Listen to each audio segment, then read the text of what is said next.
এটি ইতিহাসের সব থেকে শক্তিশালী ঢাল হিসেবে পরিচিত ছিল। এমনকি শক্ত লোহার বর্ম ভেদ করার মতো ধারালো বর্ষাও এটিকে আঁচড় দিতে পারত না। কিন্তু এক যোদ্ধা হঠাৎ ঢালের উপরে একটি ছিদ্র দেখতে পেল। দুর্বলতা ভেবে সে নিশানা করে বর্ষা ছুঁড়ে মারল, কিন্তু সে জানতো না ওটাই ছিল ফাঁদ। শত্রুকে ধোঁকা দেওয়ার জন্য ইচ্ছাকৃতভাবে সেই গর্ত রাখা হয়েছিল। বর্ষা আটকে যেতেই সেনাপতি সব বুঝে ফেললেন। উচ্চস্বরে নির্দেশ দিলেন, কৌশল বদলাও, মাস্কেট তোলো, নির্দ্বিধায় গুলি ছোড়ো। সৈন্যরা একযোগে বন্দুক তাক করে গুলি চালাতে লাগলো। মুহূর্তেই যুদ্ধক্ষেত্র ভরে গেল গর্জন ও ধোঁয়ায়। কিন্তু তারপর যা ঘটলো তা যেন অসম্ভব। সকল গুলি ঢাল ছুঁয়ে ফিরে আসতে লাগলো। সৈন্যরা হতবাক হয়ে স্থির দাঁড়িয়ে রইল। ঢালটি আদৌ সাধারণ ছিল না।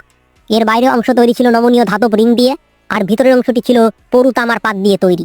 দুই স্তর মিলে ঢালটি এমনভাবে আঘাত শোষণ ও প্রতিহত করত যে সেটি প্রায় অদম্য হয়ে উঠেছিল। অল্প সময়ে শত্রু সেনাদের গোলাবারুদ শেষ হয়ে গেল।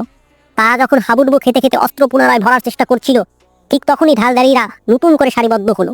ঢালগুলো সামনে ঠেলে বর্জ্য গর্জনের মতো এক চিৎকার করে তারা পাল্টা আক্রমণে ঝাঁপিয়ে পড়ল।